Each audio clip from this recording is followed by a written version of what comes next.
Hi friends, నా పేరు విష్ణువర్ధన్. మీకు నా కథను చెప్పడానికి వచ్చాను.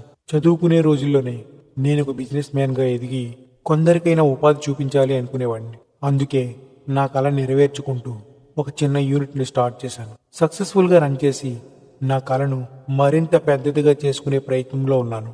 కానీ నా సక్సెస్ వెలుగుల్లో నేను మునిగిపోయి ఉన్న ఆ క్షణంలో నాకు దూరంగా దట్టమైన అడవిలో ఎవరో నా విధిని మార్చి రాసే పనిలో ఉన్నారు.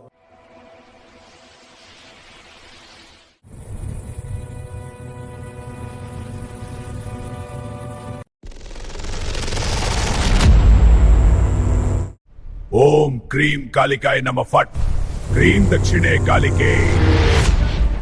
అది అమావాస్య నిశీది. ఒక క్షుద్ర ఉపాసకుడు తన ముందు క్షుద్ర హోమాన్ని రగిలించాడు. అది కేవలం మంట కాదు, ఆత్మలను బంధించే జ్వాల. కొన్ని రోజుల క్రితం బలవన్మరణం పొందిన ఒక మహిళ ఆత్మను ప్రకృతి నియమాలకు విరుద్ధంగా మళ్ళీ ఈ ప్రపంచంలోకి తీసుకొచ్చే పనిలో నిమగ్నమై ఉన్నాడు. నేను ఎక్కడ ఉన్నాను? నన్ను ఎందుకు పిలిచావు?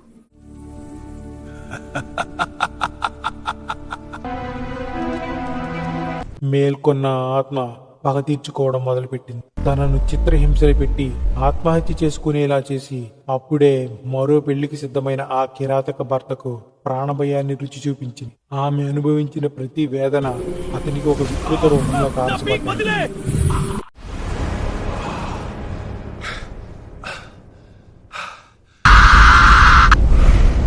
ఎవరు నువ్వు? అప్పుడే మర్చిపోయారా నన్ను? నేను అనుభవించిన ప్రతి సెకను నరకం. నువ్వు పెట్టిన హింస నా రూపాన్ని మార్చేస్తే నువ్వు చేసిన గాయం నన్ను రాక్షసుని చేసింది. ఇదేరా ఇప్పుడు నీ ముందున్న ఈ వికృత రూపం. ఒక పక్క ఆ నగరంలో పాపం పండిన రక్తపు మరకలు ఇంకా ఆరనే లేదు. మరో పక్క నేను ఏజెన్సీ ఏరియాలో కొత్తగా ప్రారంభించిన హెర్బల్ ప్రోడక్ట్ యూనిట్కి వెళ్ళడం కోసం ఆ ఏజెన్సీ ఏరియా అడవుల గుండా కొత్త ఆశలతో ప్రయాణిస్తున్నాను. చిన్నగా చిరుజల్లు కురుస్తున్న ఆ రోడ్డుపై నా కారు వెళ్తుంది. అక్కడ ఒక మహిళ లిఫ్ట్ కోసం చేయి ఊపడం కనిపించింది. కారు ఆపి చూస్తే నా కళ్ళని నేనే నమ్మలేకపోయాను. తను స్వప్న. నేను నా కాలేజ్ డేస్ నుంచి ప్రాణంగా ప్రేమించిన అమ్మాయి. తను నన్ను ప్రేమించడం పక్కన పెడితే కనీసం ఒక్కసారి కూడా నాతో మాట్లాడకపోవడం, ఆ మౌనం నన్ను ఇప్పటికీ వెంటాడుతూనే ఉంది. కానీ స్వప్నకి 5 ఏళ్ల క్రితమే పెళ్ళైపోయింది. తనను తప్ప లైఫ్ లో మరొక అమ్మాయిని ఊహించుకోలేకపోయాను. అందుకే ఎవరు ఎంత చెప్పినా పెళ్లి ప్రసక్తి లేకుండా బ్రతికేస్తున్నాం. అలాంటి స్వప్న సడన్ గా ఇక్కడ ఎదురవడంతో నేను షాక్ అయిపోయాను. సార్ కొంచెం లిఫ్ట్. హే విష్ణు, నువ్వు ఇక్కడ? అని తను అడుగుతుంటే నేను ఇంకా షాక్ లోనే ఉండిపోయా. నాకు తెలియకుండానే కార్ డోర్ తీశాను. తను లోపల కూర్చొని, ఎలా ఉన్నావు విష్ణు? నేను షాక్ నుంచి బయటపడ్డాను. 5 ఏళ్ల క్రితం పెళ్లి చేసుకుని వెళ్లిపోయావు. తరువాత నీ గురించి ఏ న్యూస్ తెలియలేదు. నాకే కాదు, నీ బెస్ట్ ఫ్రెండ్ లావణ్య కూడా నువ్వు ఏమీ చెప్పలేదు అన్నాను. అదంతా పెద్ద కథలే విష్ణు. ప్రస్తుతానికి హ్యాపీ లైఫ్ లీడ్ చేస్తున్నా. నా హస్బెండ్ నన్ను చాలా బాగా చూసుకుంటారు. ఒక ప్రాజెక్ట్ పని మీద యుఎస్ వెళ్లారు. వీసా ప్రాబ్లం క్లియర్ అవగానే నేను కూడా యుఎస్ వెళ్ళిపోతున్నా. సో అప్పటి వరకు ఇక్కడ ఏజెన్సీ పిల్లలకు సైన్స్ క్లాసెస్ తీసుకోవడానికి వాలంటీర్గా వచ్చా. నీతో ఒక్క మాట కూడా మాట్లాడకుండా నిన్నెంత బాధ పెట్టానో అర్థం చేసుకోగలను విష్ణు. తన నోటి వెంట ఆ మాట వినగానే ఇన్నేళ్లుగా నా గుండెల్లో బరువుగా ఉన్న ఆ బాధ ఒక్కసారిగా కరిగిపోయినట్లు అనిపించింది. తను సంతోషంగా ఉంది అన్న ఆలోచన నాకు పెద్ద ఊరటనిచ్చింది.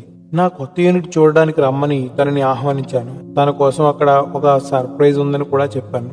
తను చిరునవ్వుతో సరే అని చెప్పి నా వెంట వచ్చింది. అక్కడ మా ఇద్దరి కామన్ ఫ్రెండ్, స్వప్నకి బెస్ట్ ఫ్రెండ్ అయిన లావణ్య నాకంటే ముందుగానే వచ్చి నా కోసం వెయిట్ చేస్తుంది. తనే స్వప్నకి నేను చెప్పిన సర్ప్రైజ్.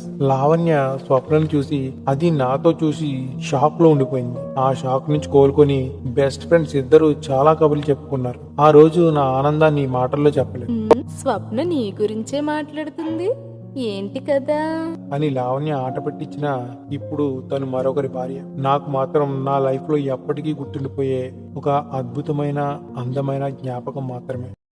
చాలా కాలం తర్వాత కలిసిన స్వప్నని లావణ్య తన ఇంటికి ఇన్వైట్ చేసింది. అందుకే ఇద్దరు కలిసి ఉన్న ఫోటో ఆల్బమ్ ను బయటకు తీసి చూస్తూ ఉంది. అదే సమయంలో అనుకోని అతిథిగా లావణ్య కజిన్ అరవింద్ అక్కడికి వచ్చాడు. అతను ఢిల్లీ పోలీస్ డిపార్ట్మెంట్ కి సంబంధించిన వ్యక్తి. అనుకోకుండా లావణ్య చేతిలో ఉన్న ఫోటో ఆల్బమ్ లో స్వప్న ఫోటో చూసి స్వప్న లావణ్య ఇద్దరు చిన్ననాటి ఫ్రెండ్స్ అని తెలుసుకొని, అరే చాలా దారుణం కదా నీ ఫ్రెండ్, ఆమె తన భర్త పెట్టిన టార్చర్ భరాయించలేక ఆత్మహత్య చేసుకుంది. అడగడానికి స్వప్నకు ఎవరూ లేరు, తల్లి తండ్రి చనిపోయి చాలా కాలం అయింది అని షాకింగ్ న్యూస్ చెప్పాడు. అది విన్న లావణ్య తన కాళ్ళ కింద నేల అదిరింది. స్వప్న చనిపోవడం ఏంటి? తను నిన్నే విష్ణుతో కలిసి వచ్చింది. మేమిద్దరం చాలాసేపు మాట్లాడుకున్నాం కూడా. అది 5 ఏళ్ల క్రితం ఫోటో. నువ్వు ఎవరిని చూసి ఎవరనుకున్నావో. స్వప్న కాసేపట్లో ఇక్కడికి వస్తుంది కూడా అని చెప్పాలనుకుంది. కానీ అరవింద్కి డిపార్ట్మెంట్ నుంచి ఒక అర్జెంట్ ఫోన్ కాల్ రావడంతో అతను ఫోన్ మాట్లాడుకుంటూనే అక్కడి నుంచి హడావుడిగా వెళ్ళిపోయాడు. స్వప్న అయోమయంలో పడింది. అసలు తాను విన్నది నిజమా అబద్ధమా? ఒకవేళ నిజమైతే మరి నిన్న కలిసిన స్వప్న ఎవరు? అందుకే జరిగిన విషయం నాకు చెప్పడానికి తన మొబైల్ తీసింది. సరిగ్గా అప్పుడే హాల్లో లైట్లు ఒక్కసారిగా ఆరిపోయి ఫోన్ సిగ్నల్ కట్ అయిపోయింది. ఎవరో తన వెనక ఉన్నారనిపించింది. లావణ్య నెమ్మదిగా వెనక్కు తిరిగి చూసింది. హలో, ఎవరు అవతల? ఏంటిది? మరోవైపు స్వప్న నన్ను ప్రతిరోజు కలిసేది. బహుశా కాలేజీలో తను నాతో చెప్పాలనుకున్న కబుర్లన్నీ ఇప్పుడు చెబుతుందేమో అనుకునేంతగా నాతో మాట్లాడేది. తను అలా మాట్లాడుతూ ఉంటే నా పనులన్నీ వదిలేసి అలా వింటూ ఉండిపోయేవాడిని. కలిసిన ప్రతిసారి తను ఒక విషయం మాత్రం పదే పదే చెప్పేది. నువ్వు జీవితంలో నా వల్ల ఒంటరిగా మిగిలిపోకూడదు. ఒక తోడు వెతుక్కో, పెళ్లి చేసుకో. నీ పెళ్లి చూసాకే ఇక్కడి నుంచి వెళతా అని నవ్వుతూ చెప్పేది. మరో పక్క లావణ్య ఆ రోజు నుంచి షాక్ లోనే ఉంది. మతి స్థిమితం తప్పి కళ్ళ కింద నల్లని మచ్చలతో పిచ్చిదానిలా తయారైంది. తను మళ్ళీ వస్తుంది అంట, ఓపిక పట్టమంది. అవే మాటలు మళ్లీ మళ్లీ చెబుతూ ఉంది. ఆమె ఇంట్లో అందరూ అసలు తనకు సడన్ గా ఏమైందో తెలియక తలలు పట్టుకుని కూర్చున్నారు. ట్రీట్మెంట్ కి ఒప్పుకోవడం లేదు లావణ్య. కానీ అరవింద్ తో పాటు లావణ్య చూడడానికి వచ్చిన ఆమె అమ్మమ్మ లావణ్య ప్రవర్తన, ఆమె కళ్ళ కింద ఏర్పడిన నల్లని మచ్చలు చూసి ఆమెకు ఎవరో చెడిపెట్టారు అంది. తనకు తెలిసిన ఒక దేవి ఉపాసకుడు అయిన శ్రీచక్ర సిద్ధాంతి గారి వద్దకు వెళ్లి పరిస్థితిని మొత్తం వివరించి వారిని తీసుకొచ్చింది. నుదుట కుంకుమ తిలకం, మెడలో రుద్రాక్షమాలలు, చేతిలో ఒక వెండి దండం పట్టుకుని ఉన్నారు ఆ సిద్ధాంతి గారు. ఈ కాలంలో ఇవన్నీ ఏంటి అని ఎవరూ అతన్ని ఆపే స్థితిలో ఆ ఇంట్లో వారు ఇప్పుడు లేరు. లావణ్య పరిస్థితి అలాంటిది. కానీ నాకు మాత్రం ఈ విషయాలేమీ తెలియలేదు. లావణ్య విషయం తెలియని నేను నా ఆఫీస్ పనుల్లో బిజీగా ఉన్నాను. ఆ సమయంలో నాకు ఒక ఫోన్ కాల్ వచ్చింది. ఎప్పుడు నేరుగా ఆఫీస్కి వచ్చి స్వప్న ఈ రోజు ఎందుకో ఫోన్ చేసింది. తనకు మేము ఇంటర్ చదువుతున్న కాలేజీ చూడాలనుందని అక్కడికి వెంటనే రమ్మన్నది. కానీ ఆ కాలేజీ ఇప్పుడు వాడకంలో లేదు. ఏవో కోర్టు కేసులతో ప్రస్తుతం అంత పెద్ద ప్రాపర్టీ శిథిలావస్థలో ఉంది. ఇప్పుడు అక్కడికి వెళ్ళడం అంత సేఫ్ కాదని, నేను కూడా కాస్త బిజీగా ఉన్నానని చెప్పి మరొక రోజు వెళ్దామన్నాను. కానీ తాను అప్పటికే ఆ కాలేజ్ బయట ఉన్నానని నన్ను రమ్మని రిక్వెస్ట్ చేయడంతో కాదనలేక అక్కడికి బయలుదేరాను. అదే సమయంలో ఇక్కడ లావణ్య ఇంట్లో ఆ సిద్ధాంతి గారు ఆమె పరిస్థితిని గమనించి మంత్రోచ్చారణతో పూజ ప్రారంభించారు. ఆ పూజ ఫలితంగా లావణ్య తిరిగి స్పృహలోకి వచ్చింది. వెంటనే తను ఏం చూసిందో వారికి వివరంగా చెప్పింది. నేను ఆ కాలేజీ ప్రాంతం ఇప్పుడు అంత సురక్షితం కాదు అని, వెంటనే స్వప్నని అక్కడి నుంచి తీసుకువచ్చేయాలి అని వేగంగా అక్కడికి చేరుకున్నాను.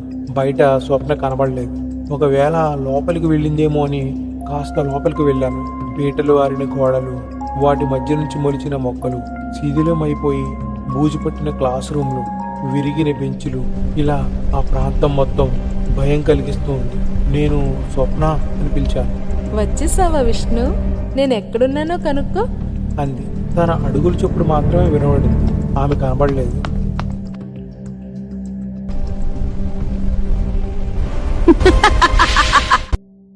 తనను వెతుక్కుంటూ ఇంకా లోపలికి వెళ్ళిపోయా. స్వప్న, ఇక్కడ ఎక్కువసేపు ఉండడం మంచిది కాదు. అయినా నీకు భయం వేయడం లేదా? భయమా? నాకా? ఇదిగో నీ వెనకాలే ఉన్నాను. నేను పక్కనే ఉన్న రూమ్ లోకి వెళ్ళా. అక్కడ కూడా తాను కనబడలేదు. స్వప్న ఏంటి ఆటలుగా ఉందా? నీకు చెబితే అర్థం కావడం లేదా? తొందరగా ఇక్కడి నుంచి వెళ్దాం పదా. రారా నీ మృత్యువుని వెతుక్కుంటూ వచ్చావు.